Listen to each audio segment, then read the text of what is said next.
Hello friends topper math bye D sir की class में आपका स्वागत है। तो फ्रेंड्स आप हम लोग देखेंगे कक्षा 10 का मैथ, जो कि रियल नंबर चैप्टर का नाम है वास्तविक संख्या जिसे हम कहते हैं।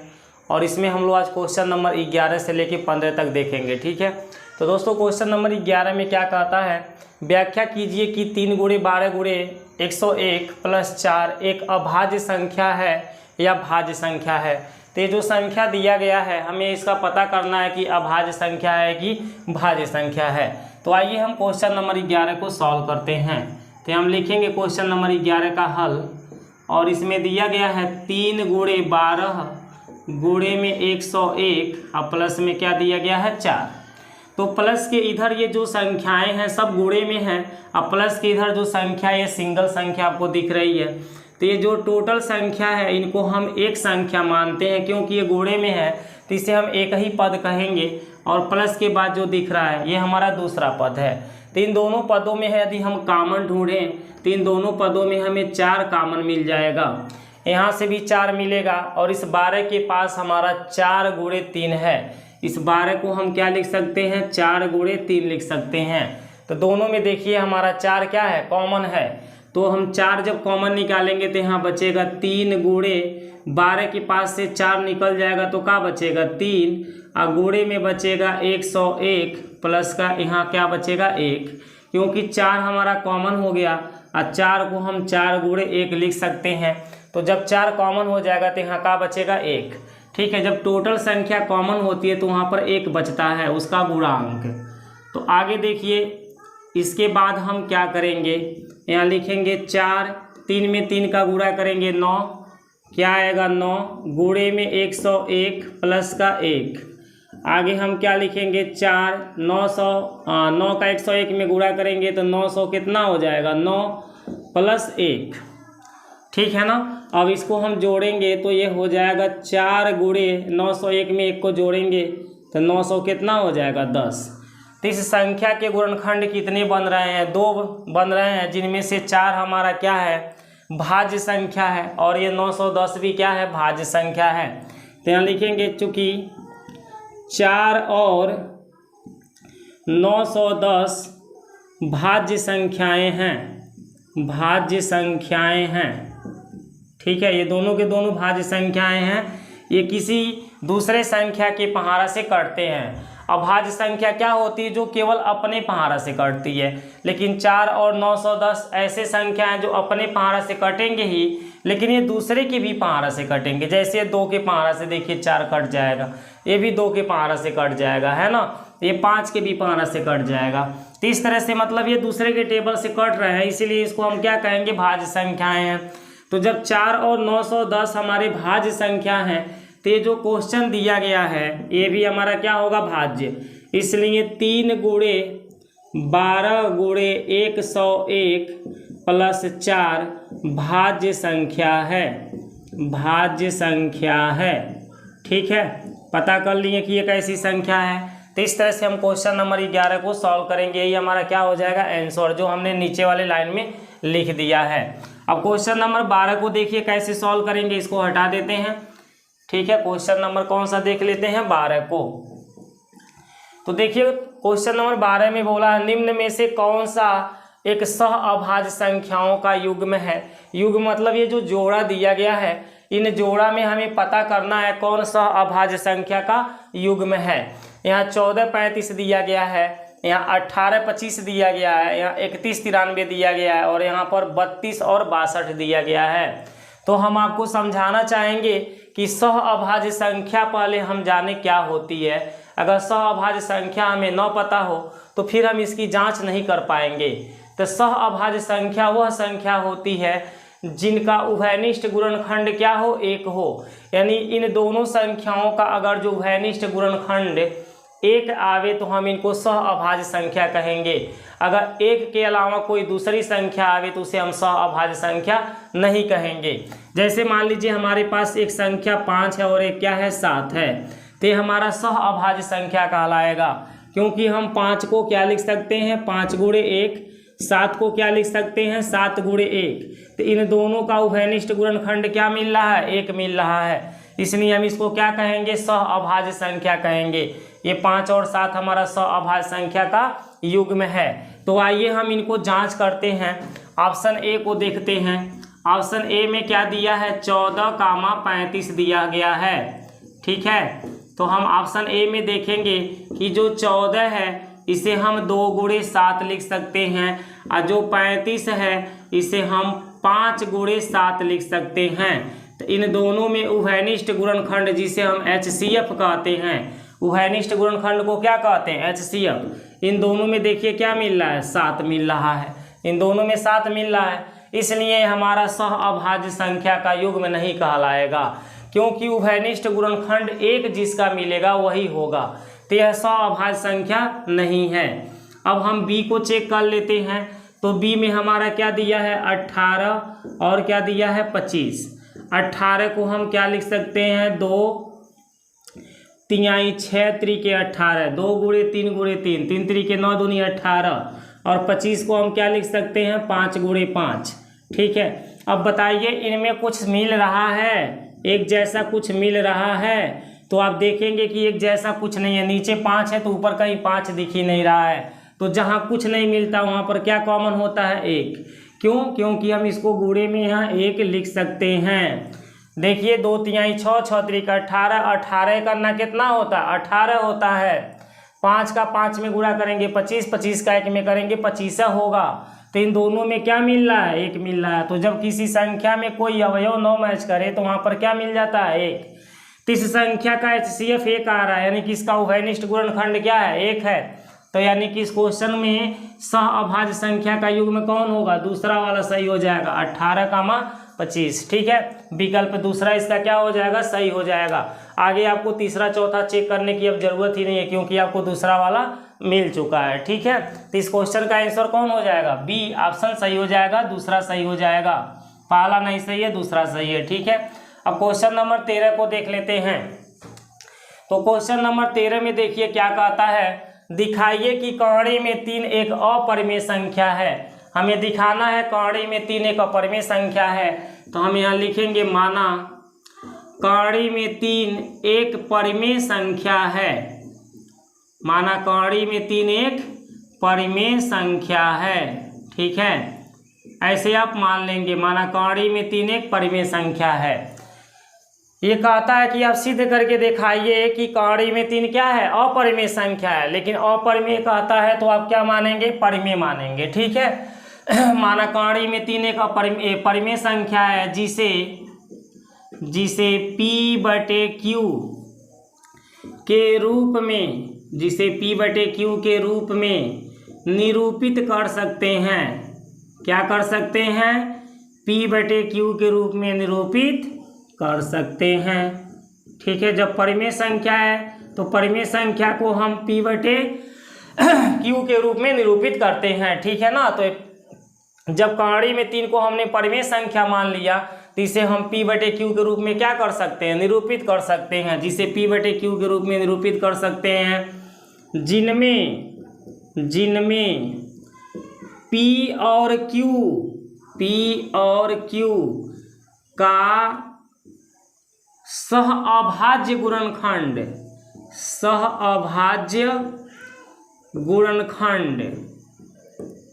क्या होता है, 1 होता है। जिनमें P और Q का सहअभाज्य गुणनखंड 1 है।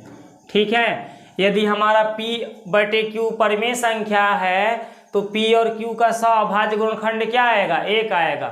ठीक है, परिमेय संख्या वह संख्या होती है जिनका सहअभाज्य गुणनखंड क्या होता है, 1 होता है। अभी आपसे कहा जाए 5/10 परिमेय संख्या है तो परिमेय संख्या नहीं कहलाएगा। कारण है कि इनका सहअभाज्य गुणनखंड 1 नहीं है, इसको काटा जाएगा। 5 1 कम 5, 5 दूनी 10, 1/2 आएगा। तो 1/2 का ये क्या है, एक मतलब 1/2 का ये रूप है। ठीक है, 5/10 ये मेरा परिमेय संख्या, इसका रूप क्या निकला, 1/2 निकला। 1/2 हमारा परिमेय संख्या कहलाएगा। तो परिमेय संख्या वो संख्या होती है जिसका सहअभाज्य गुणनखंड क्या हो, 1 हो। तो देखिए अब हम यहाँ पर लिखेंगे,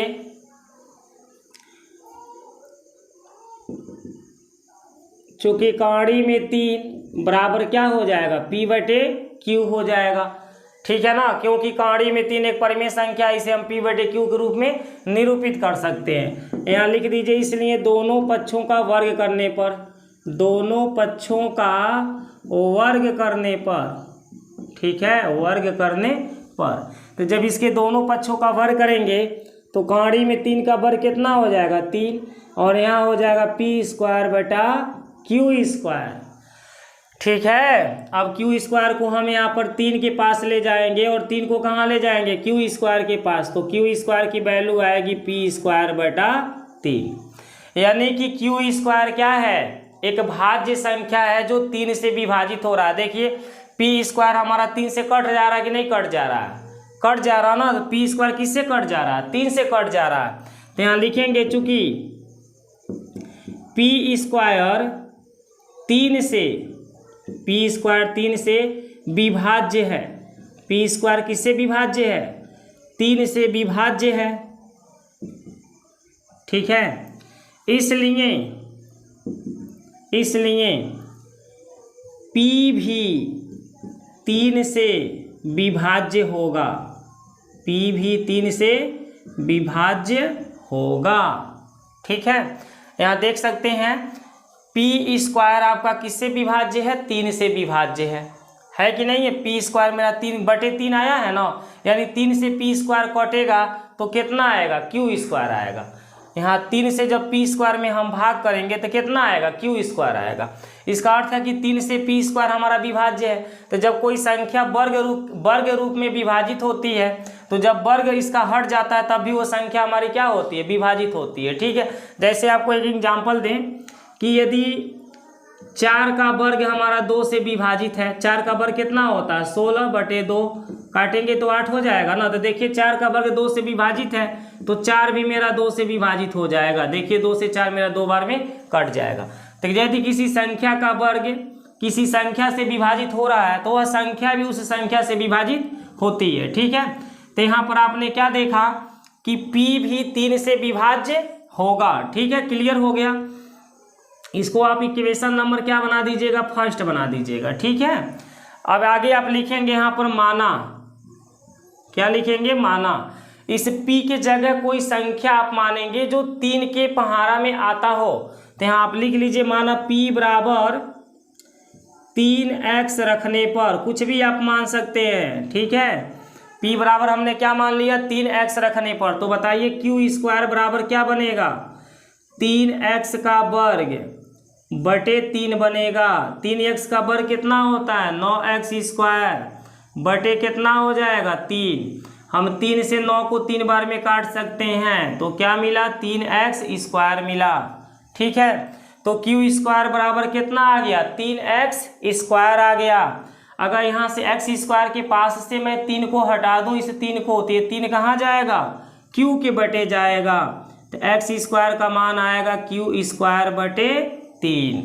जब यहाँ से x² के पास से आप 3 को हटाएंगे तो ये 3 कहाँ जाएगा q² के बटे जाएगा। यही तो है q² बराबर 3x²। बोलिए x² के आगे से 3 हमें क्या करना है हटाना है, तो इसके बटे 3 इसके बटे 3 करिए, 3 से 3 कट जाएगा, यहाँ x² बचेगा और इसका मान क्या आएगा q² बटा 3 आएगा। ठीक है, तो यहाँ पर आप क्या लिखेंगे, चूंकि q² 3 से विभाज्य है, q² किससे विभाज्य है 3 से विभाज्य है, इसलिए q भी 3 से विभाज्य होगा, q भी 3 से विभाज्य होगा। ठीक है,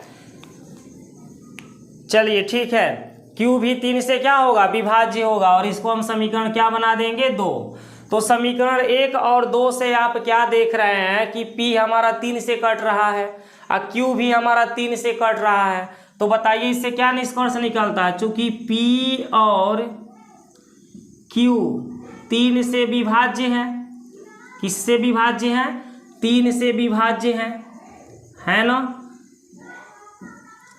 इसलिए p और p कामा q लिख दीजिए, p कामा q का उभयनिष्ठ गुणनखंड क्या है, उभयनिष्ठ गुणनखंड 3 है, उभयनिष्ठ गुणनखंड क्या है 3 है। ठीक है, जब P और Q 3 से विभाज्य हो रहा है तो P, Q का उभयनिष्ठ गुणनखंड क्या हो जाएगा? 3 हो जाएगा। इसलिए P/Q हमारी परिमेय संख्या नहीं है। ठीक है, आप क्या लिखेंगे? P/Q परिमेय संख्या नहीं है, परिमेय संख्या नहीं है। समझ रहे हैं क्यों नहीं है?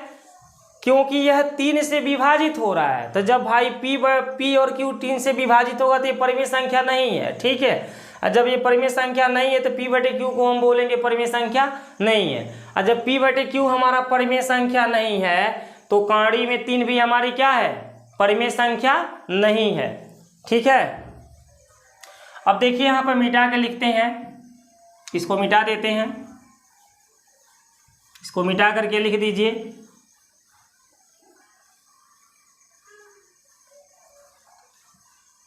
ठीक है, यहाँ पर हम लिखेंगे, यहाँ क्या लिखा गया? चूंकि P/Q परिमेय संख्या नहीं है इसलिए कांडी में 3 एक परिमेय संख्या नहीं है, परिमेय संख्या नहीं है। ठीक है, कांडी में 3 एक परिमेय संख्या नहीं है। और जब कांडी में 3 हमारा परिमेय संख्या नहीं है तो इसका मतलब क्या होगा कि ये अपरिमेय संख्या है। अतः कांडी में 3 एक अपरिमेय संख्या है, अपरिमेय संख्या है। ठीक है, अब कैसे हमें पता चला कांडी में 3 परिमेय संख्या नहीं है? क्योंकि P/Q परिमेय संख्या नहीं है, और जब P/Q नहीं है तो इसी के बराबर में कांडी में 3 को लिखा गया है, तो कांडी में 3 भी हमारा परिमेय संख्या नहीं होगा। ठीक है, क्योंकि इसके बराबर में दिया गया है। तो जो गुण P/Q के अंदर होगा ना वही गुण कांडी में 3 के अंदर होगा। तो P/Q हमारा परिमेय संख्या नहीं है। P/Q के अंदर कौन सा गुण है कि ये परिमेय संख्या नहीं है, तो कांडी में 3 के अंदर भी यही गुण आएगा कि ये परिमेय संख्या नहीं है। और यही आपको सिद्ध करना था। आप यहाँ पर क्या लिख दीजिएगा? प्रूव दैट या इति सिद्धम, या यही सिद्ध करना था। ठीक है, कुछ भी लिख सकते हैं।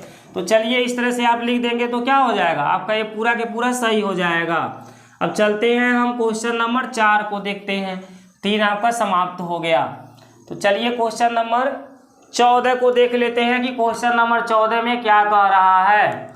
क्वेश्चन नंबर 14 में देखिए बोल रहा है, एक प्रातःकालीन सैर के समय 3 व्यक्ति एक साथ किसी स्थान से चलना प्रारंभ करते हैं तथा उनके कदमों के माप क्रमशः 40 सेमी, 42 सेमी और 45 सेमी है। इनमें से प्रत्येक कितनी न्यूनतम दूरी चले कि वह इस दूरी को पूर्ण कदमों में तय करे।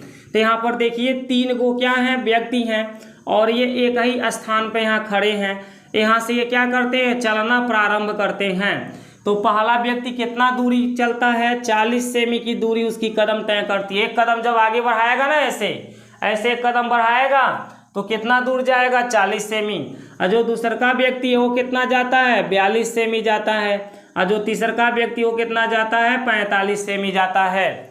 तो आपसे पूछा जा रहा कि कितना दूरी इनको चलना चाहिए, इन लोगों को कितना दूरी चलना चाहिए कि इनकी कदमों की संख्या पूर्ण रूप से आ जाए, मतलब पूरा आ जाए। ये नहीं कि ये 10.5 कदम चलेगा तो 20.5 कदम चलेगा, ऐसा नहीं चलना है, पूरा सबको चलना है। तो कितना दूरी इनको तय करनी पड़ेगी, कितना दूरी ये जाएगा, कितना दूरी है, मतलब इनकी दूरी सेम आनी चाहिए। ठीक है, कितना दूरी इनको आना चाहिए।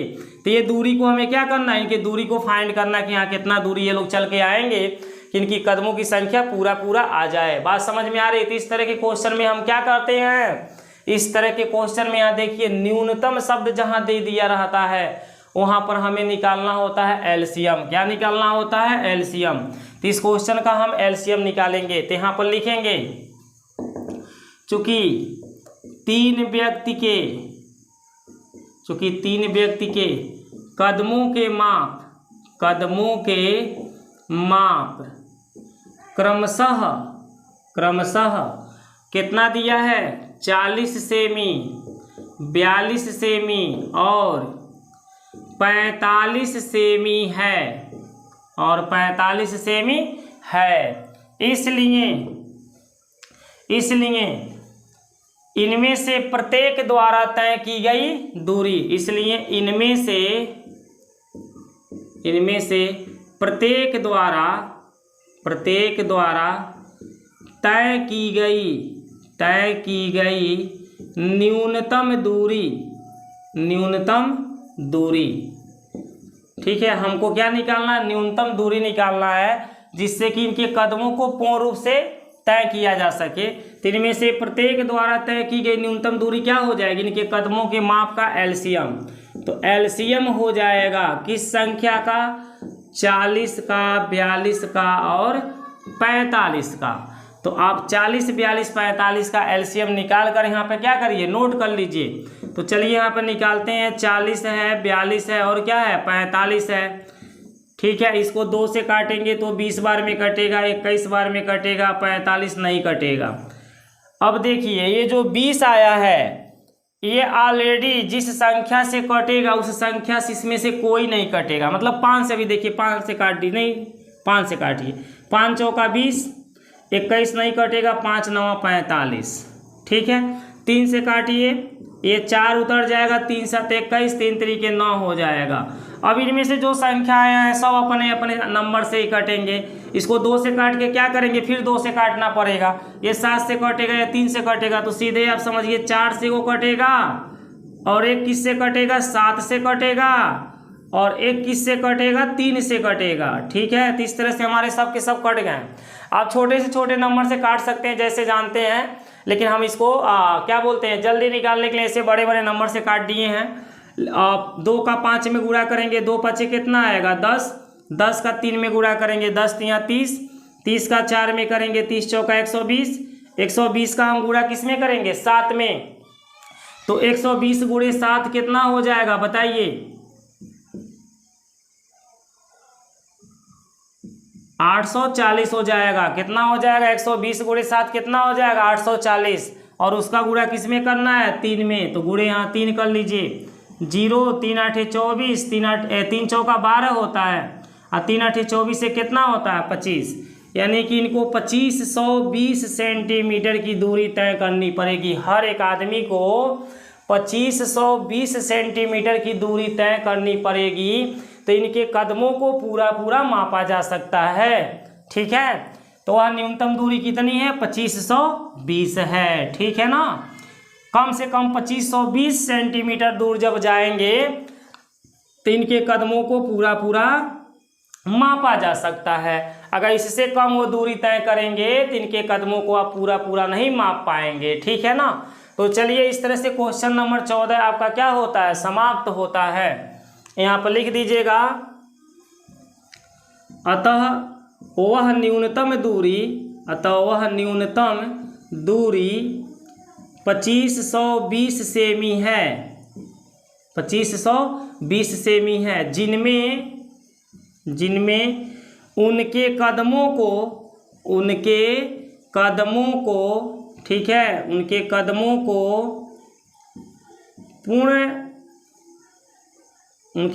को पूर्ण रूप से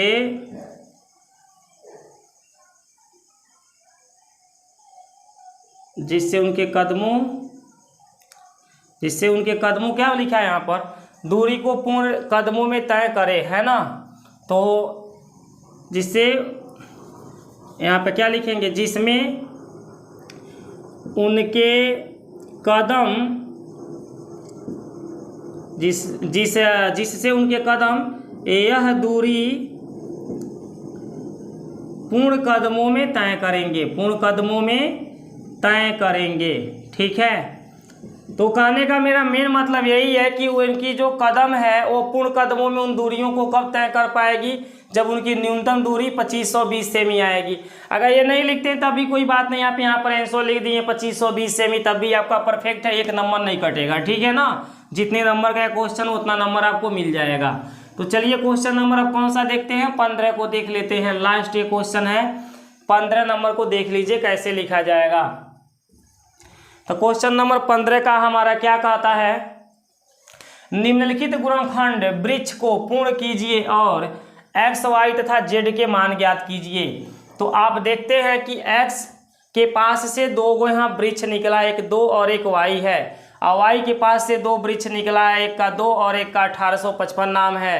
1855 के पास से 2 वृक्ष निकला, एक का नाम 5 और एक का नाम 371 है। और 371 के पास से 2 वृक्ष निकला है, एक का नाम 7 और एक का नाम जेड है। तो 371 के पास से जो दोनों वृक्ष निकले हुए हैं 7 और जेड, इन दोनों का गुणनफल कितना होगा? 371 होगा। तो हम इस क्वेश्चन को जब हल करेंगे तो लिखेंगे, चूंकि 371 के बराबर क्या होगा? 7 गुणे जेड होगा। ठीक है, क्योंकि 371 के पास से 2 वृक्ष निकले हैं 7 और जेड, तो 7 और जेड का गुणनफल कितना आएगा? 371। इसलिए जेड का जब मान जानना है तो 7 यहाँ से हट के इसके बटे आ जाएगा। 371 बटे 7 बराबर का हो जाएगा जेड। 7 से इसको काट दीजिए, 7 बचे 35, 2 बचेगा, 7 त्रिक 21, तो जेड का मान 53 हो गया। इस क्वेश्चन में जेड का मान कितना हो गया? 53 हो गया। अब आगे हम देखते हैं, वाई के पास से 2 वृक्ष निकले हैं, एगो 2 और एगो 1855। तो हम लिखेंगे चूंकि वाई के बराबर क्या होगा? 2 गुणे 1855, इसलिए वाई का मान क्या होगा? इनका गुणा करा दीजिए। ठीक है, 3710 आएगा। 2 पचे 10, 2 पचे 10, 1 11, 2 8 16, 1 17, 2 1 कम 2 1 3। वाई का मान कितना आएगा? 3710। अब देखिए, x के पास से 2 वृक्ष निकले हैं, एक का नाम 2 है और एक का नाम y है। तो यहाँ लिखेंगे आप, चूंकि x के बराबर क्या है? 2 गुणे y है, इसलिए x बराबर 2 गुणे y का मान कितना निकला है? 3710। तो x बराबर 3710 का 2 में गुणा करेंगे, 37 दूनी 74, कितना होता है? 74। 10 दूनी कितना होता है? 20। ठीक है ना, तो x का मान 7420 आएगा। अतः x बराबर बताइए कितना निकला? 74, 7420। y बराबर 3710 और z बराबर कितना निकला है? 53। ये हमारे क्या हो जाएंगे? इस क्वेश्चन के आंसर हो जाएंगे। तो इस तरह से इस क्वेश्चन को आप सॉल्व करेंगे। ठीक है, तो दोस्तों उम्मीद करते हैं क्वेश्चन नंबर 11 से 15 तक आपको अच्छा से समझ में आ गया होगा। जो क्वेश्चन नहीं समझ में आया एक बार कमेंट करके बताइएगा, इस क्वेश्चन को दोबारा हम आपको समझा देंगे और ऐसे ही क्वेश्चन आपके बोर्ड एग्जाम में आएंगे। अगर इन क्वेश्चनों को आप सॉल्व कर लेते हैं तो इनसे रिलेटेड कोई भी क्वेश्चन उठाता है या सेम यही क्वेश्चन उठाता है बोर्ड एग्जाम में, तो आप 100% सॉल्व करके आप 95 से ऊपर नंबर पक्का है लाएंगे। ठीक है, यदि आपके स्कूल में प्रैक्टिकल में आपका नंबर नहीं कम हुआ, 30 में 30 पा गए, 29 पा गए, तो पक्का है आप 95+ नंबर हासिल करके ही रहेंगे। ठीक है, लेकिन इनकी तैयारी आप सही से करिए, जैसे हम बता रहे हो वैसे इनकी तैयारी करिए। ठीक है दोस्तों, अच्छा दोस्तों, नमस्कार।